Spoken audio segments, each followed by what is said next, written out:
What's up, everybody? Welcome to Odyssey's 49ers Web Zone No Huddle podcast. I am Brian Rennick. I am joined by the legend, Al Sacco, and we have a special guest today. I'm going to bring him in right now. We are thrilled to welcome probably one of the hardest working individuals in the podcasting game, Mr. Brian Peacock, half of Peacock from Locked On 49ers, also of Williamson and Peacock NFL Show. And Brian, thank you so much for your time. It's awesome to have you on with us.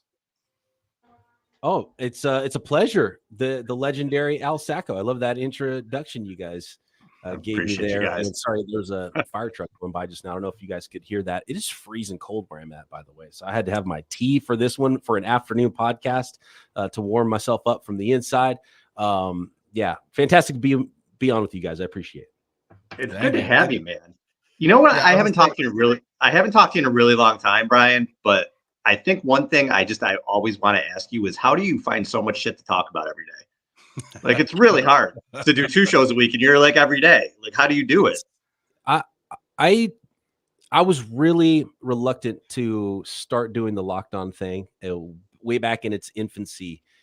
I was doing a podcast 1 day a week with my guy, Nick Winkler. It was called Gold Faithful, and it was just something we did at work. We already worked at a radio station, so we would jump in the booth after work and record a podcast once a week. And it was not very serious or anything. And, it was like, but the podcasting thing is like, this could be better. It could be bigger. How do I do it bigger? And right about that time, I reached out to David Locke, who was doing the Locked On network. And I saw that was happening. And we talked a little bit, and I was like, man, because this is January. So this is January 2017. It was, I started the same week that Kyle Shanahan and John Lynch started with the 49ers. So that's when I started doing Locked On.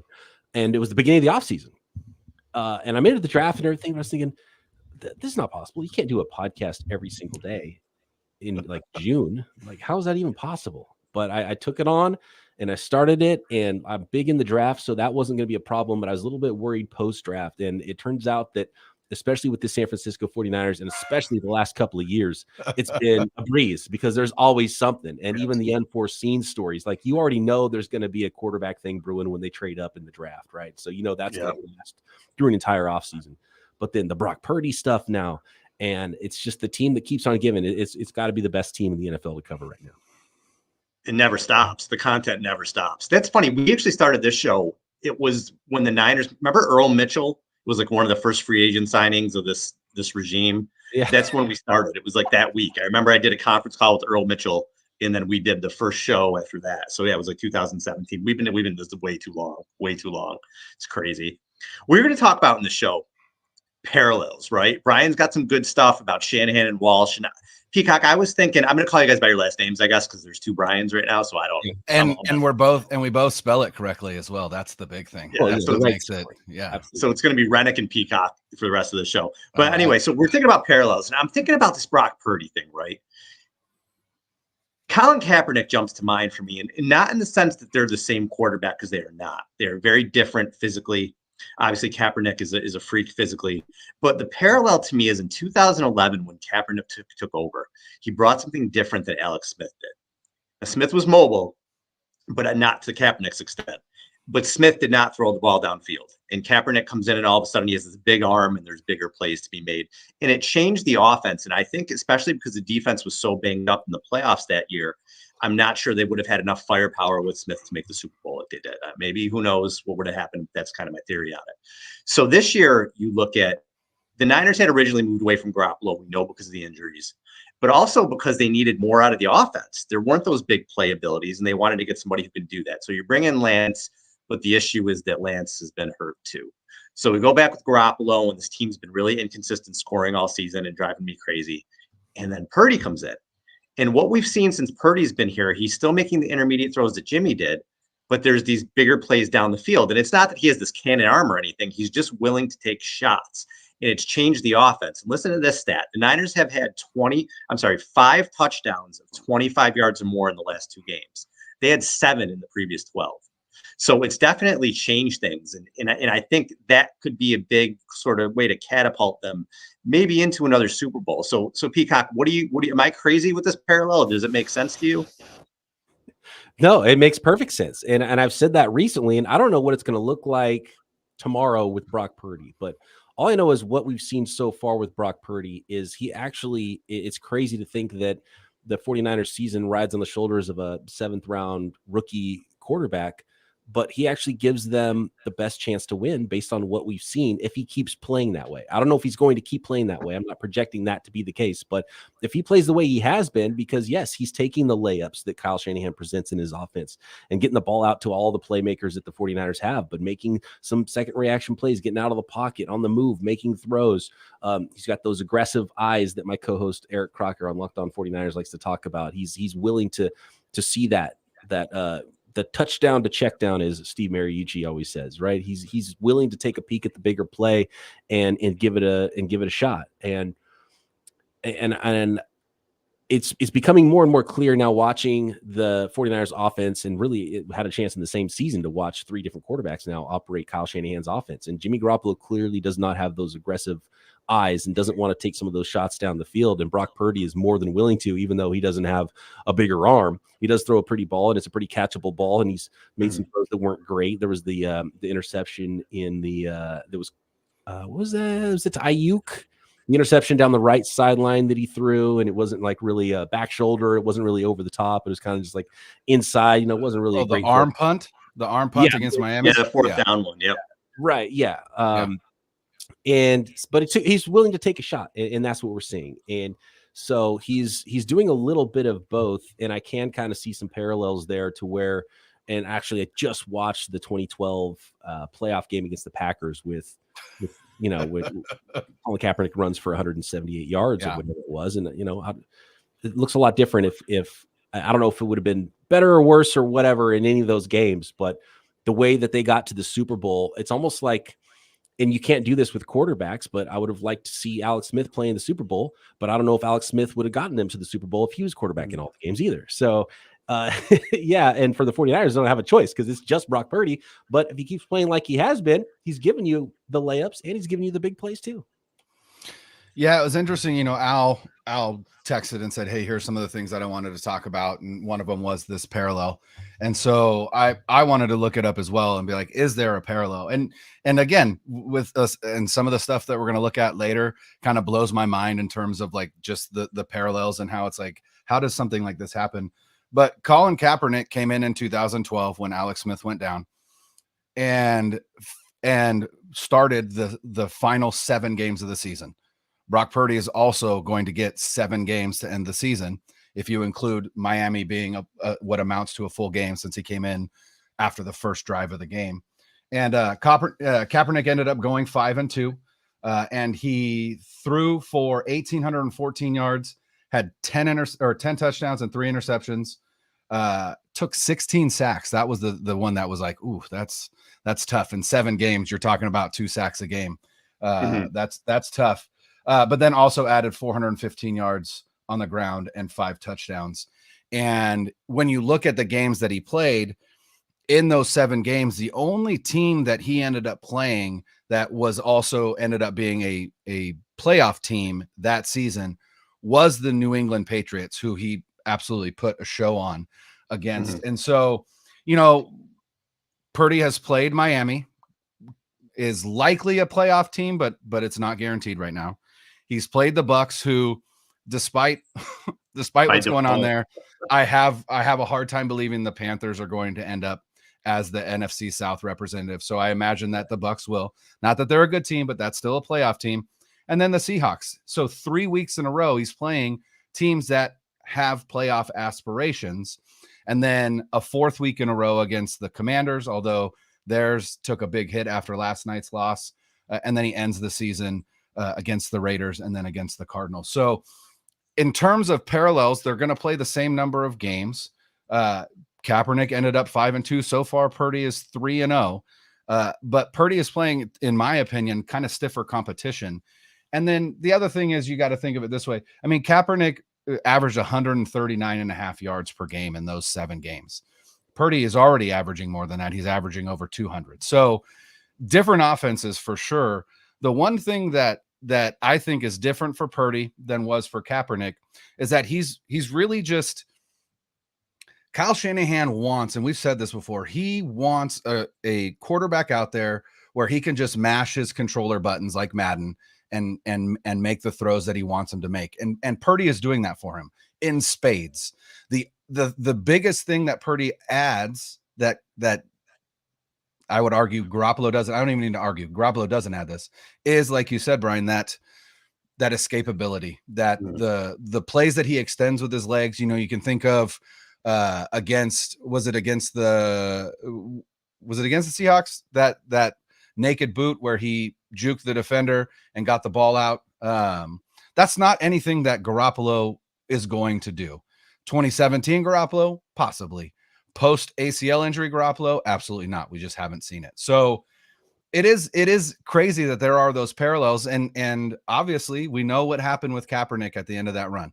They ended up in the Super Bowl. So, hey, fingers crossed this is the same for Brock Purdy. It's just that, you uncross those fingers once you get to the Super Bowl because you're hoping for a different result. I'm glad you brought up the 2017 Jimmy too, because I went through I was maybe in the off season to go back and watch some of those things because I wanted to see what Jimmy really looked like versus what we'd seen, especially with injured Jimmy Garoppolo in the playoffs last year.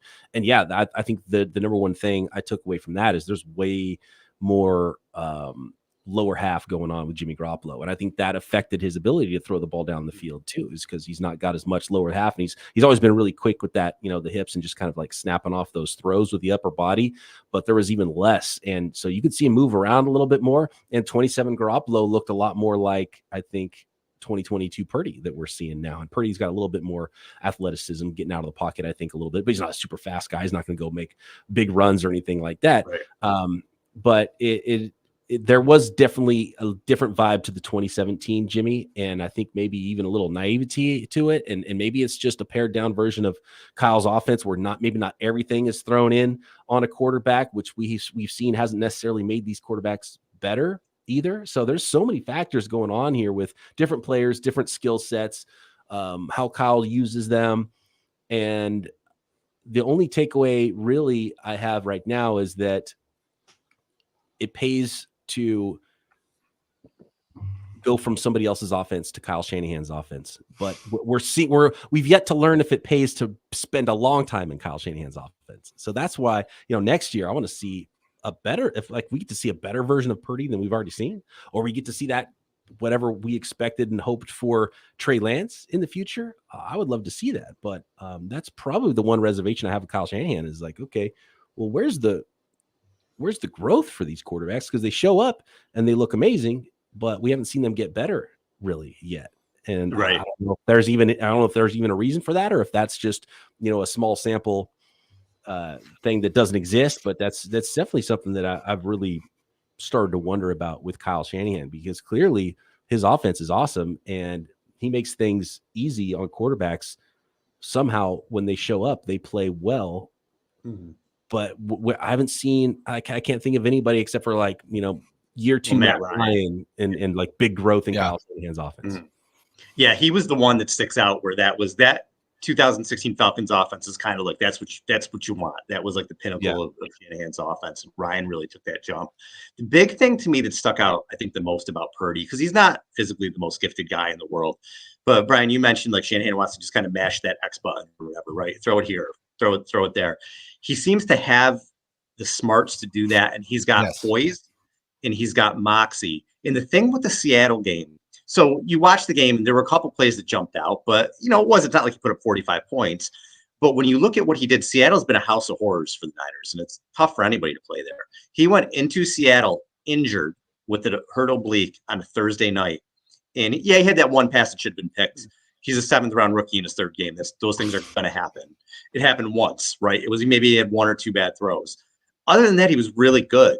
So to go in there and do that at that point in your career, it gives me so much confidence. And you just think he's going to keep getting better and keep getting better. And the thing too that really is sticking out to me is that Kyle seems to have confidence in him.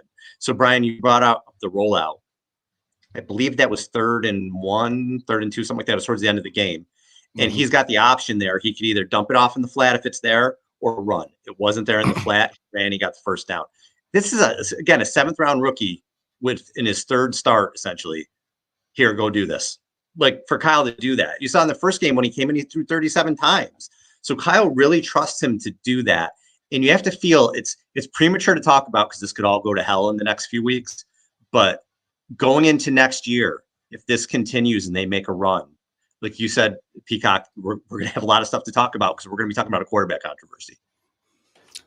Yeah, I'm blown away, and especially the Seattle Seahawks game was like, how was this not the game that he falls apart? Short week, right? Injured at Seattle. It's a big game. Like, it's such a massive moment for you as just a human being, a young player in his rookie season, and it's a short week. You have no time to prepare. You threw a couple passes in a ballroom in a walkthrough because you're hurt, and it didn't look like he was injured at all. It looked like he was still that same like 7-year veteran that he looked like the week before, and that's blown me away. And I've become such a believer in Brock Purdy because it's the best version we've seen of Kyle Shanahan's offense. The first half against the Buccaneers, and you talked about what his passing yards per game was. I mean, one of those games, he didn't even have to throw the ball in the second half because all that came in the first half. It was 2 of 3 for 0 yards in the second half against the Bucs. Yeah, it was literally the best half of quarterback play I've seen under Kyle Shanahan, and that was done by a rookie 7th-rounder. That in his first career start is pretty unbelievable. And so I'm a fully and to be honest with you, it's not about believing anymore because most of the stuff that's happening I would never believe. Like basically the day starting, I would say March, I think it was March 26th, right, in 2021 when the 49ers traded up to the 3rd pick in the draft. Yep. From March, if you told me on March 25th, like a 10th of what's gone on in the last couple of years, I wouldn't believe any of it. Like that day sent off this crazy cycle of just pretty much unbelievable stuff. And I won't be shocked about anything that happens with the 49ers anymore. Well, and it's interesting, the 2 plays that you brought up, Al, the 3rd down run that essentially iced the game. It didn't, but it was damn near close to icing the game. And then that second touchdown to Kittle, right? The first touchdown was that really cool fake to the left, fake to the right. Kittle delays and then goes up the seam, wide open, throws it to him, runs it in for a touchdown. That second touchdown, I was going to say the first Kittle touchdown, that's definitely all Kyle because of the design and how it worked. And it's also partially because the guys on the field. And if we're talking about Christian McCaffrey and an impact there. The gravity. Just kind of faking a screen to Christian McCaffrey is probably, a little more gravity than faking a screen to Jeff Wilson. For sure. But that second touchdown to Kittle was the 4th read on that play, the 4th. So we're talking about a kid who had the wherewithal in a game in enemy territory, in a stadium that has been a house of horrors for the team he's playing for, a difficult place to play for any quarterback, the division title on the line. And this kid has the wherewithal to not only start his slide inbounds so that the clock continues to run, but also to stick the ball out past the yard marker so that when his knee touches, the ball is across the line and that's a first down. That is veteran savvy stuff right there from a 7th-round rookie. And it just goes to point to, again, the biggest difference right now between Brock Purdy and Trey Lance outside of the physical skill set, because it's drastic how different that physical skill set is. The biggest difference is that kid played 47 starts at a Power 5 school. He played at Oklahoma. He played at Texas. He has the experience that he can lean on so that these moments are not too big for him. And that's the biggest thing for me. And that's why it's so exciting. And so now it's just all about the development. And I said this on our victory pod. Zane was on with me. The thing I came away with, and I can't stop thinking about, is after that game was over on Thursday, and I'm watching Amazon Prime's post game, they have Kittle and Purdy on. That was awesome. But after that, they had Michael Smith, right? The reporter, Michael Smith, not Michael A, not Stephen A. Smith, Michael Smith.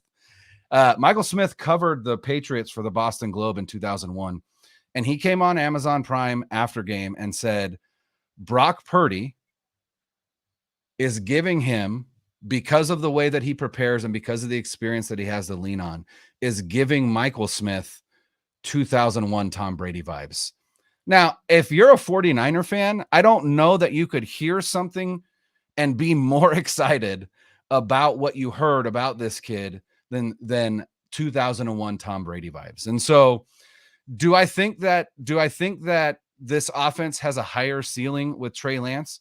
Obviously, any offense is going to have a higher ceiling with a player that has a bigger physical skill set than another player, right? We've talked about, what if Trey Lance turns into Josh Allen? What does this offense look like with someone like a Josh Allen? But the issue is there enough time with the roster that they currently have to get Trey the reps necessary to get to that level, when again, small sample size, 3 games, you've got this kid who can't throw the ball as far as Trey, who can't run like Trey can run, but can operate this offense at the next level up from what Jimmy Garoppolo did. How do you go away from that? And I don't know that you do. And like the Brady comparisons, I mean, it's hard to go there, because it's not only once in a generation, that's once in a ever thing, right? And so, like, even that aside, just seeing what he's doing as a 7th round pick, but the way he's wired, and my favorite thing he said so far is, and Kyle Shanahan had to love hearing it as well, is post game. Basically the question was, I don't remember what the exact quote or question was, but the question was, why are you doing so good right now? This isn't supposed to be happening. He's like, oh, I don't know, I'm just doing what Kyle tells me what to do, and I do it. Right. And it's just like, it's that simple. Is it, I think it's Forrest Gump, right? There's the scene in Forrest Gump when he's in the military and he's like, are you a genius? The drill sergeant's asking him, are you a genius? Because he just did what he was asked to do. And I thought that was hilarious. But the way he's wired is also part of the, so he's played so many games in college and was recruited to play D1 football, even though he wasn't the biggest, strongest guy, for a reason. And so it's kind of like those things all inform each other. So the reason he played so much is because he was wired that way from a young age. And I would guess he's probably just really good on his whatever basketball team when he was a kid, and his dad was a former baseball player, so I bet he played shortstop, as one of the best baseball players on his team there too, just because there's something innate about it and something instinctual where he knows that he needs to get a first down. He knows to stick the ball out and slide. It wasn't because he practiced it every day for 4 years in college. It's just something that he's always had, and that's why he could play early in college, and that's why he played so many games in college, which is also adding on to itself because he's wired that way, and now he's got experience on top of it, and now he's playing well as a young NFL player. As a Madden character, his awareness would be really high. Yes. And his arm strength and accuracy would be significantly lower. Yeah. That's always kind of what we're talking about. I always talk about it as a donut. If you think of a donut, and someone like Trey Lance is a donut, and there's a hole in the middle, and Brock Purdy is the donut hole. And you're like, you wish you could just put those together and put the donut hole in the donut, then you have the complete quarterback, right? The complete thing. And so can you teach the guy that's a donut, can you teach him the stuff in the middle? Because you have to have that middle part to be functional in the NFL and be really good. And we're starting to see some of these second-year quarterbacks developing and getting a lot better, and even developing as the year goes along. And so that's do you have the patience with Trey to see when and where and if that comes for him? But Brock Purdy has that already, and it's pretty awesome to see, and it's pretty awesome to see that there's really no drop off. In fact, the offense is probably functioning better even with Brock Purdy than Jimmy Garoppolo. And I want to say that every time I talk about the quarterbacks, there's so many divided fans and people on this side, and Team Trey and Team Brock, and then now Team Brock is like, oh shoot, we like Brock Purdy, but are we now no longer Team Trey or Team Jimmy? And which side did they take from for the Team Brock that's happening now? Right. And then there's going to be a Team Brock versus Team Trey later once Jimmy's gone, and you have to choose sides. But for me, when I find myself rooting for all these guys even more than I did in the beginning, because of the way they get treated, because of these teams that are happening with fans and stuff. And for Trey, it's unfortunate what he's gone through with some injuries and what's going to be expected of him as a high pick. He didn't trade up to draft himself at number 3. He was just a really good prospect, and that's not really his fault. And so now there's all these expectations, and now he doesn't have the the reps to be the guy that he needs to be starting in 2023. And will there be enough patience with the team and the fan base for him to get there, even if it's just like it was for Fields and Trevor Lawrence this year, where it still might take 6 weeks? Like, does he get till the end of October to figure it out next year? That's tough when you have a guy like Brock Purdy who's playing so well. And then just Jimmy being a total pro throughout all of this and seeing what he's gone through, and then seeing him get hurt again was really a bummer for me. And so I find myself rooting for Trey even more now. I find myself rooting for Jimmy even more now. And the Brock Purdy story is just insane. So how can you not root for him? And I don't see how people can see how these guys, all of them pros, how you could be like anti one of these quarterbacks. I find myself rooting for all of them even more than I did at the beginning. Yeah, and I think for me, and I said this last time, this is just the first time in a really long time the fan base is just kind of like, yeah, we're behind this guy. We're not thinking about anybody else. We're not talking about anybody else. And I'll tell you, for me, honestly, like the past 2 years have been exhausting. Like it's been really exhausting for me because like I feel like as content creators or whatever, like we're at the forefront of it. We give our opinions. We have a million people telling us why we're idiots or why they disagree, or I like Jimmy, I like whatever. It's been so exhausting. And again, I don't dislike anybody either. But right now, it is coming next year, whether we like it or not. There's going to probably be a controversy. So just enjoy this right now, because right now, just everybody's kind of behind one guy, and it does feel good. And this is as excited as I've been in a really long time with this team, probably since 2019, and then probably the Harbaugh years, because again, there's just not that like just drama surrounding it. It's just, hey, here's this kid we're out here rooting for, and it's not like, well, if Jimmy's the QB1, no, Trey's the QB. Like it's just been exhausting. It's been ridiculous. And it makes me kind of thankful I wasn't. I was a little kid when you had the Montana Young stuff, because it probably would have been just as crazy. I can't imagine what Montana Young would be like in the social media. It would be a nightmare. And it was multiple seasons worth like that. Steve Young was around for a while. All right, guys, we got to get to these other couple things, because we got our 45-minute mark here that we got to go to. So the couple things we wanted to get into was, let's talk about this defense really quick before we get into the Kyle Shanahan stuff, because I think we do have a 7th-round rookie quarterback right now. So is this defense good enough to carry the team to a Super Bowl? And I was looking at other defenses that did. The two that really came to mind were the 2000 Ravens, the 85 Bears, and I guess you could say the Bucks too in 2002. Those are the teams that you really look at and say, yeah, those defenses, I guess, kind of carried it. If I'm forgetting anybody, let me know. But was looking at that Ravens defense, for example. They only gave up 165 points that whole season. I mean, they were just unbelievable. But they had like the Niners, if you look at them game to game, they had a random game where they gave up 36 to the Jags. They had a game with 23 against the Titans. And other than that, they were basically 19 and under the rest of the season. But they had more shutouts in 3-point games than the Niners have. But the Niners have a defense right now that's only given up 210 points this season. And well, the defense hasn't even given it up, because there's been some offensive scores. So there's been 16 points. So 194 is all the defense has actually given up. And opponents have only broken 20 points on them twice.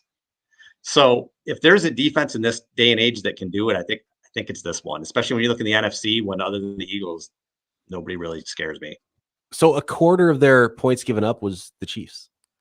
That too. If you take that game out, another good point. Yeah, and they were banged up. You had the Chiefs and the Falcons stretch there. They gave up 44 and 28, right? Is that what it was? Yeah.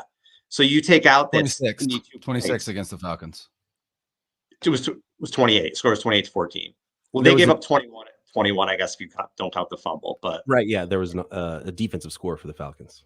Yeah. So, but still, the points on the season that this team has given up, 72 out of the 210 were in that 2-week stretch. So they've been unbelievable. So yeah, I think that this defense, especially, you're not going against Josh Allen, you're not going against Patrick Mahomes, you're not going against Joe Burrow yet. Until you get to the Super Bowl, you got to figure it's going to be one of those 3 teams. You're not going to see that in the NFC. So yes, I think they can carry them there. You know, I think we got to throw that 03 Bucks defense in there as well. I think they kind of led that team, but not to the level that those Ravens teams did. Here's the thing that I think is more impressive about this defense than anything is the era in which they're doing this, right? This is an era designed for offensive football. The rules are there to promote scoring. The rules are there to protect quarterbacks. The rules are there to, the number of flags we get for defensive pass interference. It is designed for high scoring NFL games. And the fact that this defense is doing what they do now, I think is even more impressive than, let's say, the 2019 defense, right? Which is what we like to compare this to. But even more than that, that 2012 defense, right? Those Harbaugh defenses, those Fangio defenses, let's give the man his due. Again, the rules are different. And I just feel like and this could be wrong, but I look across the league and I think to myself, even after that Chiefs debacle, back in week 8 or whenever that was, there isn't an offense right now in the NFL that scares me for this 49ers defense as long as it's healthy. And that's always going to have to be the key there, as long as it's healthy. And I don't remember ever feeling that way, in a given season, going, I don't care who we go up against. I'm confident that, on the last episode during that Seahawks game, I kept trying to think of nicknames for this defense, and I came up with the NC-17 defense, and it worked two ways for me. NC-17, there's no chance you're scoring more than 17, but also rated NC-17 for violence. Like, I feel like it works both ways. But I mean, this defense is, I've run out of ways to talk about it, to talk glowingly about it. So I absolutely think, now here's the thing, your question out, can they carry him to a Super Bowl? I don't know if we are in an era of football where a defense can, right? It feels like eventually, because of the rules, because offense is being pushed so hard, eventually you run into, a situation where, like the Chiefs game, that we already had. So I don't think on their own they can, but in terms of being a part of this team as a whole, I absolutely do. I think they absolutely can. Yeah. And when you look at what happened in 2019, I don't see why this team can't be, on a similar run or the team we saw last year with the 49ers, and completely led by their defense. And right now the offense is, better than both of those teams. And the way Brock Purdy's playing, and again, the way he's playing, I say, because I don't want to say that he's a better quarterback than anybody, because we don't know. He's only played a couple of games, and I've kind of been waiting to see him turn into a pumpkin if that happens. But it's looking more and more like that's not going to happen. So if he keeps playing at this level, this is a better overall football team. The defense is just as good. They're probably better in a lot of ways than the past defenses that the 49ers couldn't get over the hump with, just because of everybody. Warner's just a little older and a little wiser, and Bosa's actually playing even better than he did in 2019. And the offense is getting more first downs, so putting less stress on the defensive side of the ball and putting up more points. And so all those things together, I think the defense, though, is absolutely doing great things, and everybody can cover. And the one thing I worry about against the best quarterbacks is the scheme is so sound and the team is so sound, but there's those whole shot throws. There's the stuff that if you're a special quarterback that you can do. And we saw a little glimpse of it early in the Chargers game with Herbert before the 49ers really took that game over. And obviously we saw it a lot in the Kansas City Chiefs game. When you do play that type of quarterback, and a couple of years ago, remember how badly Josh Allen beat the 49ers? Is like, this is not, they're not playing the same sport almost. And so when you have a quarterback that can do that and maybe pick apart the scheme and get the balls in places that some quarterbacks can't, do they run into problems? But again, you look at the NFC. Is there anybody in the NFC you're worried about in the playoffs doing that to you? Not really. So it might not happen into the Super Bowl if it happens at all. So I think this defense can absolutely carry the 49ers to the Super Bowl. And by the way, I wonder what it's like being Brad Johnson or Trent Dilfer when your name is only brought up as being the worst quarterbacks for a Super Bowl winning team. I think they look at their Super Bowl ring and go, they kiss their ring and they go, oh, sure. Okay. Check their I still got this. So you had the those Walsh and Shanahan comparisons you were telling me about off air that I'm kind of dying to hear what this is. So what do we got with that? Yeah. So the other thing we want to talk about a little bit before we get on out of here is kind of now that the 49ers have captured another NFC West championship, now that we know that they're going to the postseason, they're guaranteed a playoff spot. That means that Kyle Shanahan in his first 6 seasons has led this team to the playoffs in 3 of the 6 seasons. And so, again, I just started looking into a comparison, right? specifically of 49er coaches. And this is what I came up with in their first 6 seasons. And I didn't mean to do this, but I ended up creating what I felt like were 2 columns, Kyle Shanahan and Bill Walsh, and then Jim Harbaugh and George Seifert. Kyle Shanahan and Bill Walsh took over teams that were just in absolute disarray versus Harbaugh and Seifert, who took over teams who already had a pretty complete roster built. Now, granted, Harbaugh got a lot more out of that roster than the previous coach did, but that roster was still there. They didn't bring in a ton of talent. They brought in some, Carlos Rogers, they brought in prior to that 2011 season. That was an important signing. Obviously, they got Aldon Smith, all of that. I mean, it helps. But again, the roster when Shanahan took over and when Walsh took over, light years worse than when Harbaugh took over and Seifert. So in seasons 1 and 2, Kyle Shanahan and Bill Walsh both missed the playoffs with losing records. In season 3, both Shanahan and Walsh finished 13-3. Shanahan led his team to the Super Bowl. Walsh won the Super Bowl. The following season, wonky, weird year for Walsh. It was a strike shortened season. They were 3-6 through their first 9. For Shanahan, it was COVID season. They ended up 6-10. And then the following year, they were Shanahan was 10-7, Walsh was 10-6. They were a wild card team, and they both lost in the NFC Championship game. And then the following season, Walsh was 15-1. They won their second Super Bowl. Shanahan is now an NFC West champion. I put in here 13-4. I'm pretty confident over the next 3, but obviously we don't know yet. And then the final result, we don't know. But just the eerie similarity between the two is hard to ignore, right? The pattern, which is just, again, when something like this happens over a course of time, like how does a pattern like that even emerge? And so it's just very interesting to me. And then the other thing that I wanted to look at, man, I don't think we talk about George Seifert enough as a franchise. Like this man was head coach for the 49ers for 8 seasons, and he went 14-2, 14-2, 10-6, 14-2, 10-6, 13-3, 11-5, and then 12-4, and then was fired. Like, man, what a rough way to end. And then the only time he missed the playoffs was in his 3rd season. Every other season he was in the playoffs. And Seifert made it to 1, 2, 3, 4, 5 NFC Championship games. Kyle Shanahan has made it to 2. Yeah, it's funny, like the way the things were back then. Like that was considered a disappointment. Like people were, what I mean? Like Eddie D wants to win the title, and well, they're not getting there. The 90s 49ers were a lot of what ifs. That's a good show for the offseason. Yeah. But Kyle Shanahan, this is where I was with him this year, and I probably would have been that way with Bill Walsh going into the 1983 season. This was a huge year for Kyle. Because what Kyle did was he had the 2 rebuilding years, or the year where Jimmy gets hurt, the rebuilding year, and the year Jimmy gets hurt. And then they go 13-3. And you're like, all right, here we go. And then, yeah, it was a COVID year, but they still went 6-10. They started out 3-5 last year. Kind of some fluky stuff happens, but they make the nice run.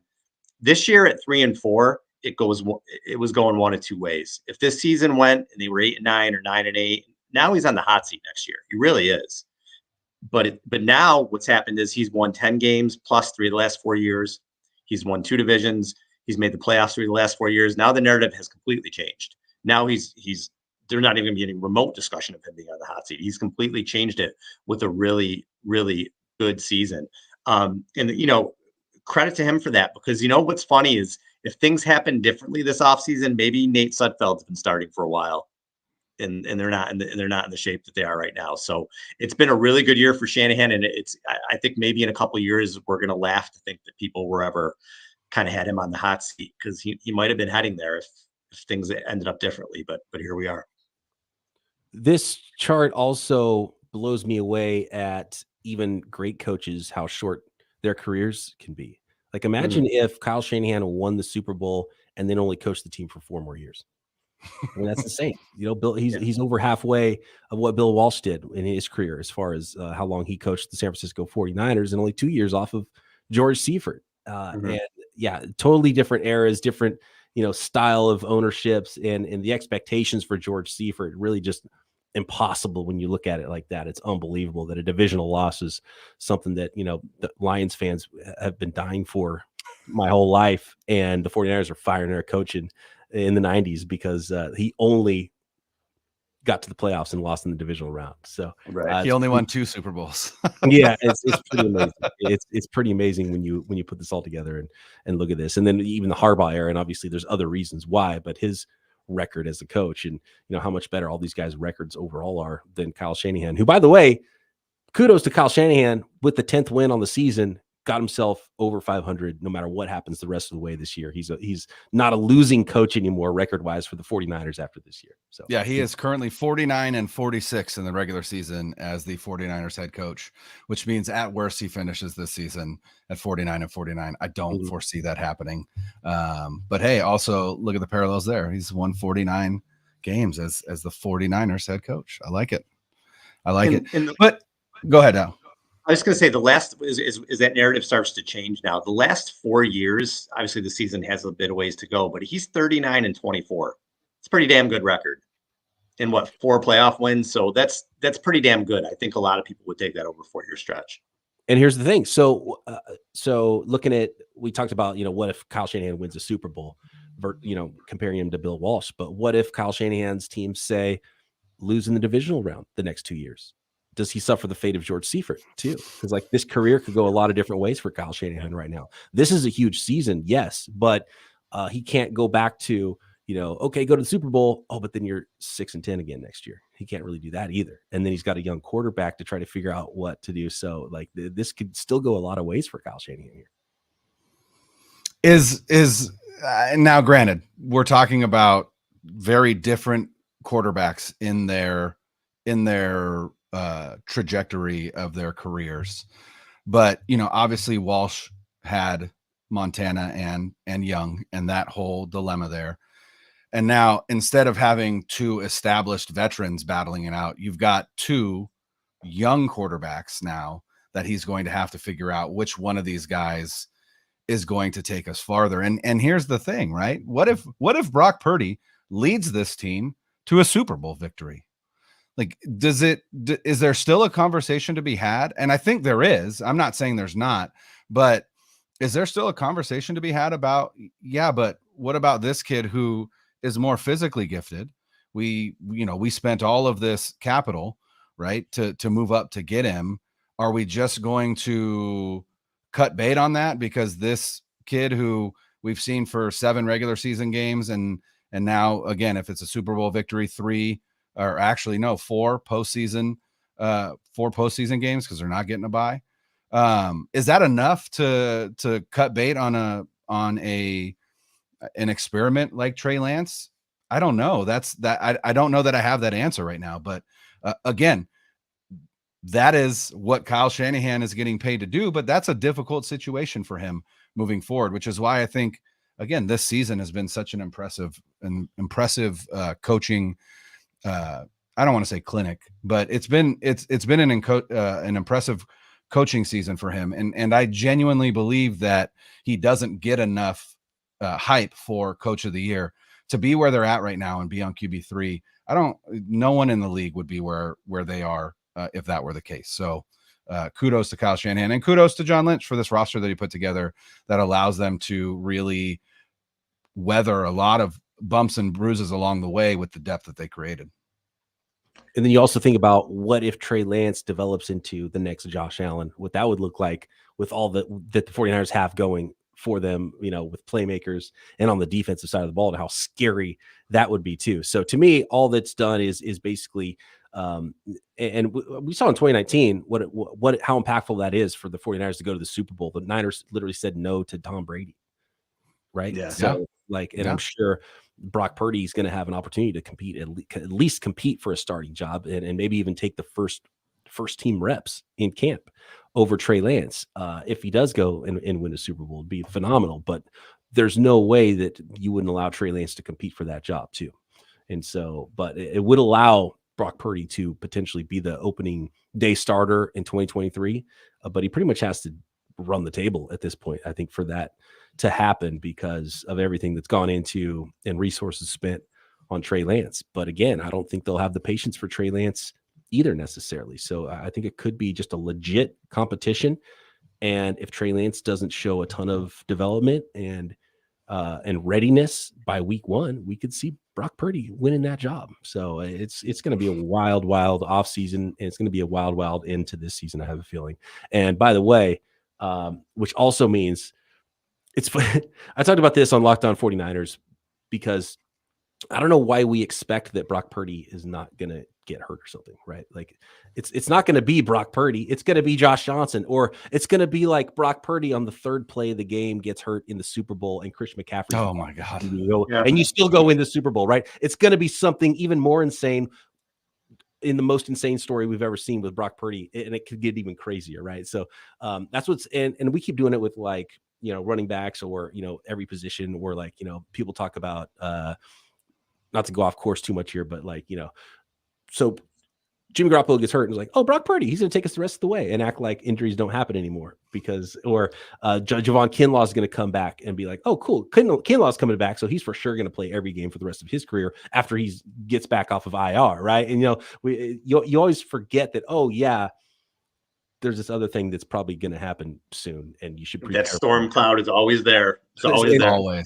And it's just the way that, we talk about how Brock Purdy's wired. That's why he's different than we are, as fans and watching the game. You're wired another way to just be like, oh yeah, cool. Okay. So this starting lineup is going to stay healthy and be the starting lineup all year, of course. And tell everybody where they could find you. You can find me on Twitter at BD Peacock. I think it's on the screen there.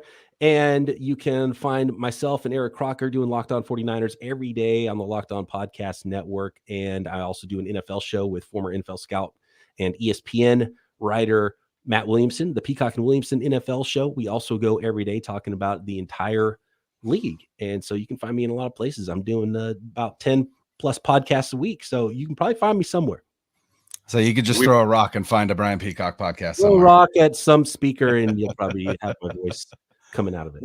Well, we appreciate the time, man. It's good to finally get you on here and be able to do this. So thank you so much. And we got to do it again soon, man. Definitely. You have a standing invite for the show anytime you want to do it. Absolutely. Pleasure chatting with you guys. Thanks for the invite. And I'll have to have you guys pop on Locked On 49ers with us in the off season when we do some of those roundtables. Absolutely. All right. For Brian and Brian, this is Al. Thanks, everybody. Later.